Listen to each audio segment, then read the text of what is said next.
다 함께 마음을 모아 사도신경으로 우리의 신앙을 고백합니다. 나는 전능하신 아버지 하나님, 천지의 창조주를 믿습니다. 나는 그의 유일하신 아들, 우리 주 예수 그리스도를 믿습니다. 그는 성령으로 잉태되어 동정녀 마리아에게서 나시고 본디오 빌라도에게 고난을 받아 십자가에 못 박혀 죽으시고 장사된 지 사흘 만에 죽은 자 가운데서 다시 살아나셨으며 하늘에 오르시어 전능하신 아버지 하나님 우편에 앉아 계시다가 거기로부터 살아있는 자와 죽은 자를 심판하러 오십니다. 나는 성령을 믿으며 거룩한 공교회와 성도의 교제와 죄를 용서받는 것과 몸의 부활과 영생을 믿습니다. 아멘. 우리에게 부어주시는 주님의 사랑을 우리 함께 노래하면서 나아갈 수 있습니다.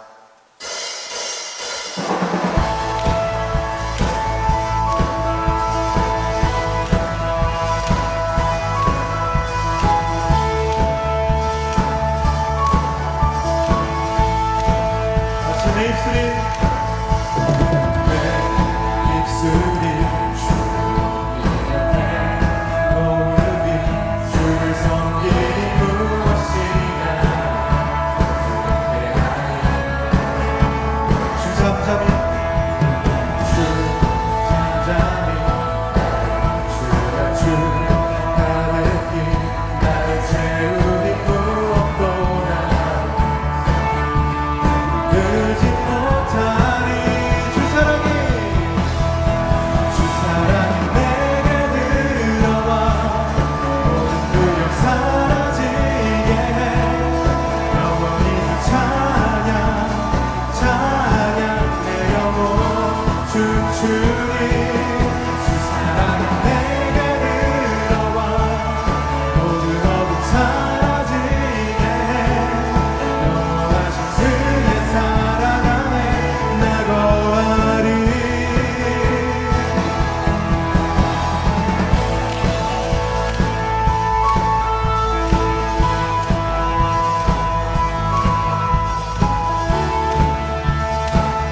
다시 처음부터 내 입술이 주를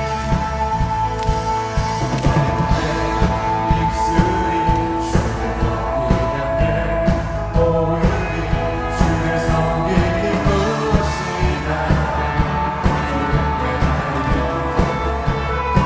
주 잠잠히 주가 주 가득히 나를 채우니 무엇보다 늘지 못하리 주 사랑이 내게 들어와 모든 두려움 사라지게 해 영원히 찬양 내 영혼 춤추리 주 사랑이 내게 들어와 모든 어둠 사라지게 해 영원하신 주의 사랑 안에 나 거하리 나 가진 건 없지만 나 가진 건 없지만 내 안에 기쁨이 넘쳐 흐르네 나 작은 자 같지만 나 작은 자 같지만 내 안에 빛이 눈먼 땅을 비추리 주 사랑이 내게 들어와 모든 두려움 사라지게 해 영원히 주 찬양 내 영혼 춤추리 주 사랑이 내게 들어와 모든 어둠 사라지게 해 영원하신 주의 사랑 안에 나 거하리 한 번 더 주 사랑이 내게 들어와 주 사랑이 내게 들어와 모든 두려움 사라지게 해 영원히 주 찬양 내 영혼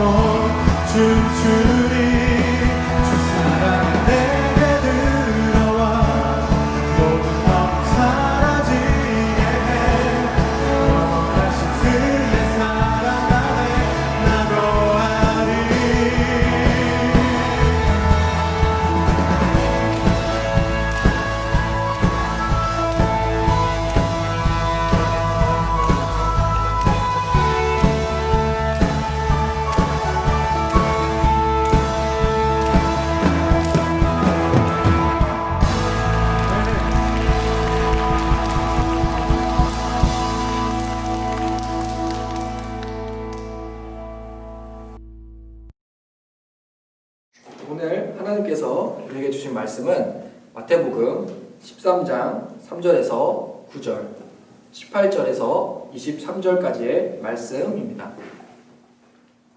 3절에서 9절, 18절에서 23절까지의 말씀을 전도사님이 봉독하겠습니다.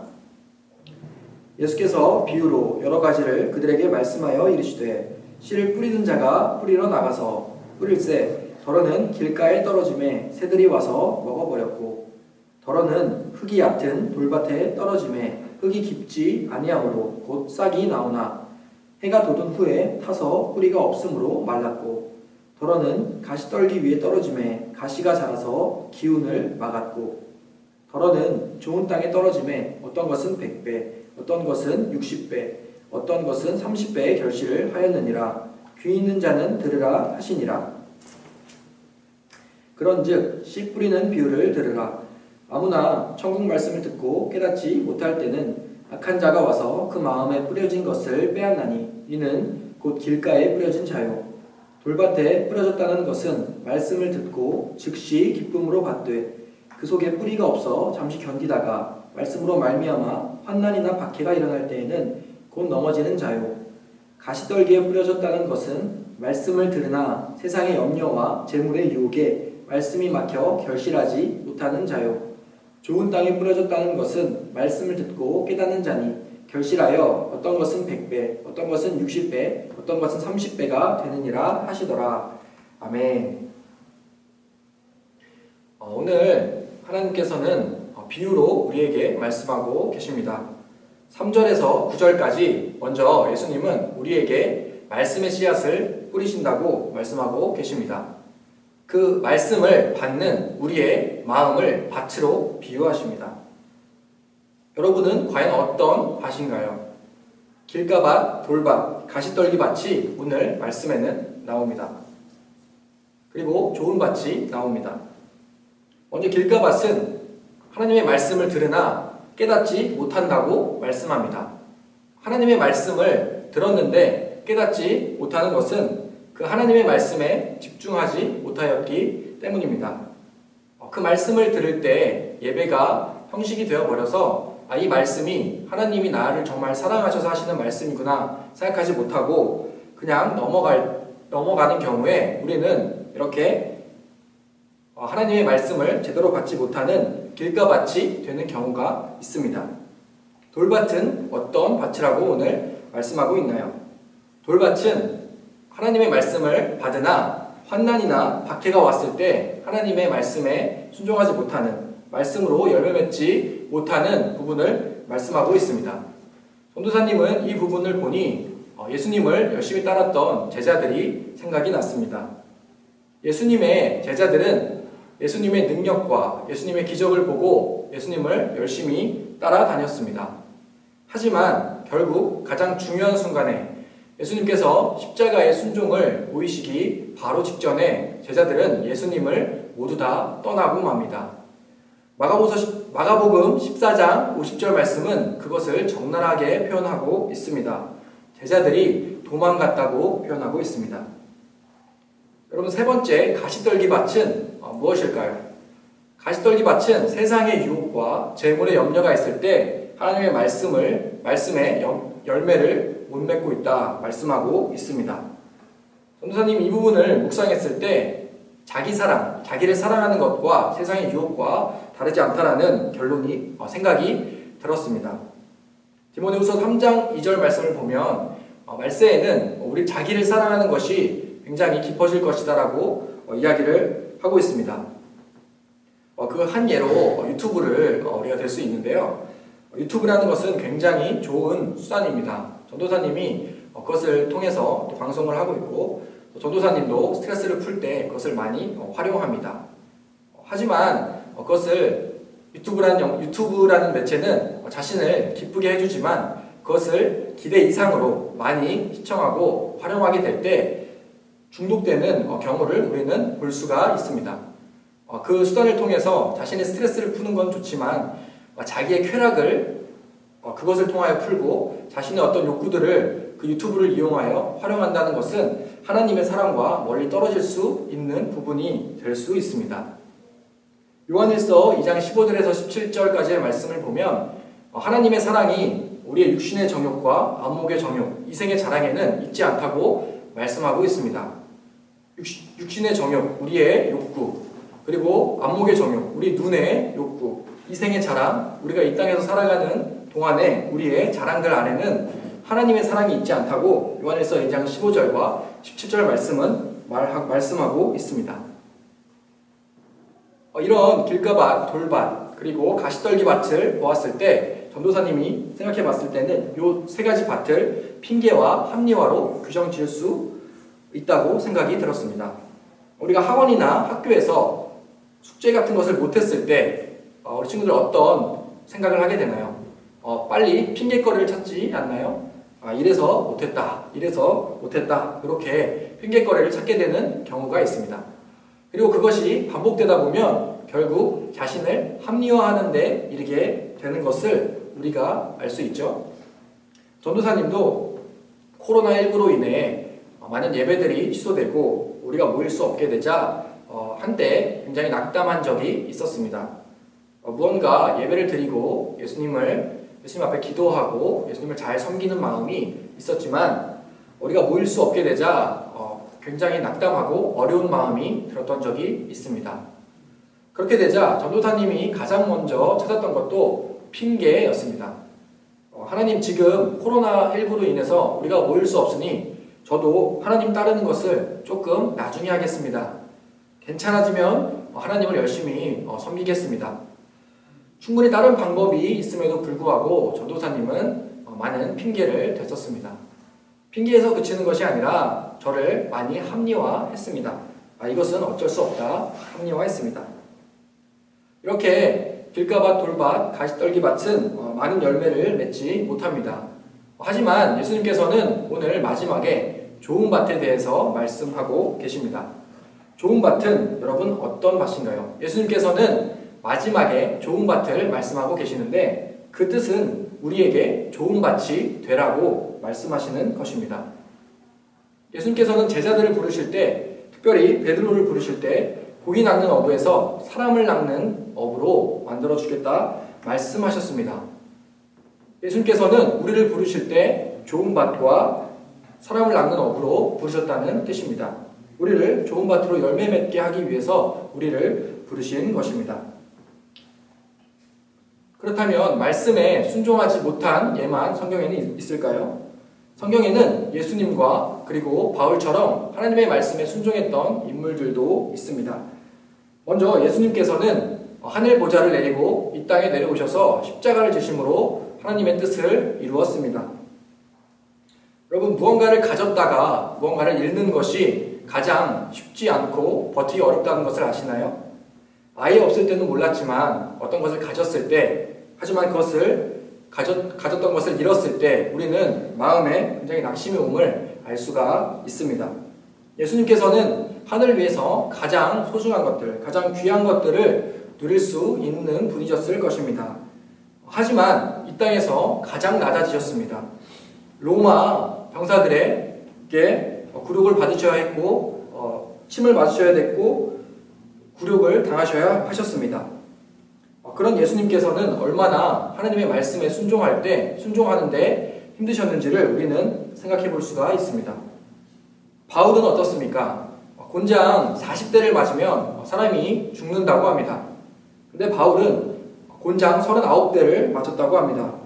그리고 배를 타고 하나님의 복음을 전하다가 바울이 탄 배가 파손하는 경험도 했습니다.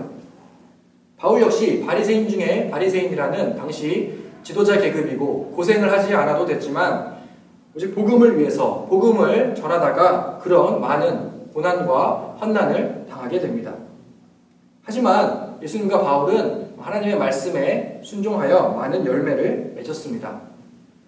여러분, 사실 이와 같이 하나님의 말씀을 지키고 순종하여 많은 열매를 맺는다는 것은 굉장히 쉽지 않은 일입니다. 우리를 고뇌하게 하는 일입니다. 예수님께서는 십자가 앞에서 어찌하여 나를 버리셨습니까? 말씀하셨고, 바울은 로마서 7장에서 나는 곤고한 자다, 그렇게 이야기했습니다. 히브리서 4장 12절 말씀은 하나님의 말씀은 살아있고 활력이 있어 좌우의 날선 어떤 검보다도 예리하여 우리의 혼과 영과 관절과 골수를 찔러 쪼개기까지 하여 우리의 마음의 생각과 뜻을 판단한다고 말씀하고 있습니다. 우리의 마음의 생각과 뜻을 하나님의 말씀이 판단합니다. 우리는 고뇌할 수밖에 없습니다. 그렇다면 우리는 어떻게 예수님의 말씀을, 하나님의 말씀을 지켜 열매를 맺는 삶을 살 수 있을까요? 여러분들 공부하는 동기가 무엇입니까? 어떤 돈, 또 명예, 나의 가치를 드높이는 일들 아닙니까? 그런 것과 같이 어떤 목표의식이 있어서 우리 친구들이 공부를 합니다. 똑같이 우리가 하나님을 섬길 때 하나님의 말씀에 순종하는 그 목표는 예수님의 아름다움을 경험하고 공유하는 것입니다. 요한복음 15장 5절 말씀을 전도사님이 읽겠습니다. 나는 포도나무요 너희는 가지라. 그가 내 안에 내가 그 안에 거하면 사람이 열매를 많이 맺나니 나를 떠나서는 너희가 아무것도 할 수 없음이라. 아멘. 우리가 예수님을 깊이 생각하고 또 기도하고 말씀을 읽고 예수님이 우리를 사랑하신다는 그 언약을 기억하고 기억할 때 우리는 예수님의 아름다움을 경험할 수 있습니다. 이 예수님의 아름다움은 가장 고상한 지식입니다. 바울은 그리스도의 가장 고상한 지식을 위해 다른 모든 것을 해로 여긴다고 했고 예수님께서는 십자가 뒤에 기쁨을 위하여 십자가를 참으신다고 말씀하셨습니다. 우리가 예수님 안에서 그 예수님 안에서의 그 예수님이 주시는 아름다운 사랑과 그 십자가의 사랑을 깊이 경험할 때 우리는 하나님의 말씀을 지키고자 하는 그 마음과 생각을 갖게 됩니다. 우리 친구들 무엇을 소망하며 살고 있습니까? 무엇을 바라고 무엇을 위하여 살고 있습니까? 우리는 예수 그리스도 안에 살고 있습니다. 우리는 그리스도 안에 있는 사람들입니다. 우리에게는 예수님을 소망하며 살 수 있는 은혜가 주어졌습니다. 바울은 그리스도 안에서 우리를 그 무엇도 끊을 수 없다고 성경에 표현했습니다. 우리가 하나님의 말씀을 순종할 때 예수님의 십자가를 우리는 깊이 느낄 수 있고 그 예수님에 대한 사랑이 예수님이 나를 사랑하심이 깊이 느껴짐을 우리는 경험할 수 있습니다. 뿐만 아니라 이 이웃을 사랑하시는 이 세상을 깊이 사랑하시는 예수님의 그 십자가 사랑을 우리는 깊이 공유할 수 있게 됩니다. 그 예수님의 그 사랑, 그 아름다움을 바라보며 오늘 하루도 말씀으로 살아내는 저와 여러분들 되기를 축복합니다. 기도하겠습니다. 하나님 감사합니다. 오늘 이렇게 우리가 하나님의 말씀을 들었습니다. 하나님 우리는 때로는 환난에 때로는 유혹에 아니면 때로는 내 자신의 완고함에 하나님의 말씀을 듣지 않는 경우가 많습니다. 하지만 우리는 예수님 안에 있음을 믿고 예수님을 소망합니다. 예수님 우리가 주님 앞에 순종할 수 있도록 우리를 인도하여 주시옵소서. 여전히 우리를 사랑하시고 그 그리스도의 사랑으로 품어주시는 예수님의 아름다움을 바라보며 그 말씀으로 오늘 하루 살아내는 우리들 될 수 있도록 주님 인도하여 주시옵소서. 예수님의 이름으로 기도드렸습니다. 아멘.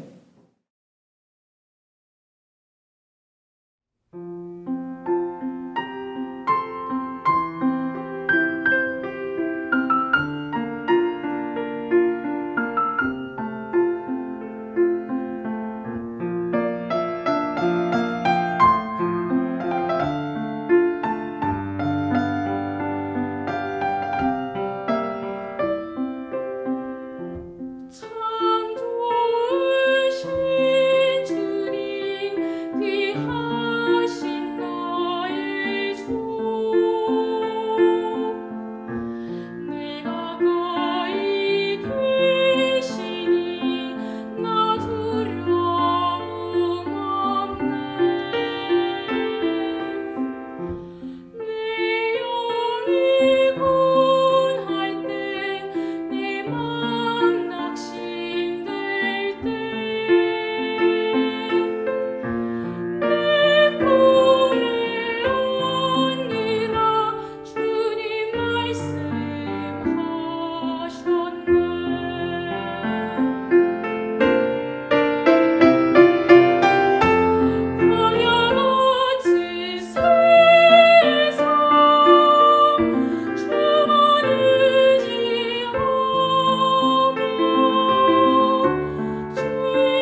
사랑해주셔서 감사합니다. 모두 사랑하는 우리 학생들, 또 교사분들, 삶의 자리에서 거룩하게 구별되이 온라인 예배를 드리고 있습니다. 주님께서 함께 해주시고 참 어려운 상황 가운데, 좀 힘든 상황 가운데 있지만 마음을 잘 지켜서 좋은 바과 같이 수많은 열매와 결실들이 맺는 복된 삶 살아갈 수 있도록 주님께 인도하여 주옵소서. 오늘도 귀한 예물 주님께 올려드립니다. 주님께서 받아주시고 예물이 쓰이는 곳에 하나님의 향기와 하나님의 사랑이 느껴질 수 있는 복된 예물 될 수 있도록, 귀한 예물로 쓰임받을 수 있도록 주님께서 인도하여 주옵소서. 우리 사랑하는 친구들 중간고사를 준비하고 있습니다. 참 어려운 순간인데 주님께서 지혜를 더하여 주셔서 마음 어려워하지 않고 낙심되지 않고 또 포기하지 않고 잘 준비하고 성실하게 임할 수 있도록 주님께서 인도하여 주옵소서. 이제는 우리 주 예수 그리스도의 은혜와 하나님의 사랑과 성령님의 교통하심이 어떠한 상황 가운데도 좋은 바과 같이 하나님의 말씀에 순종하여서 많은 열매와 결실을 맺는 복된 삶을 살아가는 모든 청소년팀 학생들에게 영원토록 함께 하시기를 간절히 축원하옵나이다. 아멘. 네, 우리 친구들 오늘도 온라인 예배 잘 들으셨나요? 우리 친구들 동일하게 중등부와 드림부는 주중 영상이, 그리고 고등부는 얼마 남지 않았지만 여전히 동일하게 라이브 방송으로 수요일날 밤 10시에 찾아뵙도록 하겠습니다. 우리 친구들 많은 참여와 시청 부탁드립니다. 우리 친구들 이번 주에도 많은 친구들이 온라인 퀴즈에 참여해 주셨습니다. 동일하게 한 부서에 3명씩 추첨하도록 하겠습니다. 중등 1부, 네, 중등 1부 김지 땡친구, 중등 1부 이찬 땡친구, 중등 1부 김지 땡친구, 네, 3명의 친구 축하합니다. 중등 2부 하겠습니다. 중등 2부 혜민 땡친구, 박은 땡친구, 한예 땡친구, 네, 3명의 친구 축하합니다. 자, 고등 1부 하겠습니다. 고등 1부. 지난주에 고등 1부가 3명밖에 하지 않아서 전혀 경쟁률이 없었는데, 네, 오늘은 많은 친구들이 참여해서 경쟁률이 생겼습니다. 우리 친구들. 네, 고등 1부 김원 땡친구, 박상 땡친구, 황유 땡친구, 네, 3명의 친구 축하합니다. 자, 고등 2부 추첨해서 고등 2부 박재 땡친구, 김소 땡친구, 김지 땡친구, 네, 총 12명의 친구 축하합니다. 자, 우리 친구들 이번 주에도 동일하게 설교 이벤트가 있습니다. 이번 주 설교 이벤트는 오늘 설교 말씀에 나온 밭의 종류는 몇 가지일까요? 오늘 설교 말씀에 어떤 밭, 어떤 밭, 어떤 밭, 어떤 밭, 어떤 밭, 어떤 밭, 어떤 밭 이렇게 말해줬어요. 이 밭의 종류가 정확히 몇 가지인지 이 번호로 보내주는 친구들에게는 어마어마한 선물을 추첨해서 드리도록 하겠습니다. 우리 친구들 지난달에 오프라인 예배가 한 달 연기되면서 이제 정말 오프라인 예배가 코앞으로 다가왔습니다. 우리 친구들이 스스로 부모님과 이야기하고 판단하셔서 오프라인 예배가 가능한 친구들은 다음 주에 고등부, 드림부에 참여해 주시면 되고, 아직 오프라인 예배가 조심스럽다 하는 친구들은 온라인 예배로 참여하면 되겠습니다. 우리 중등부에 대한 오프라인 예배는 조금 더 시간이 지난 다음에 다시 한번 광고해 드리도록 하겠습니다. 우리 친구들 이번 한 주도 건강하게 잘 지내고 다음 주에 오프라인과 온라인으로 만나겠습니다. 안녕!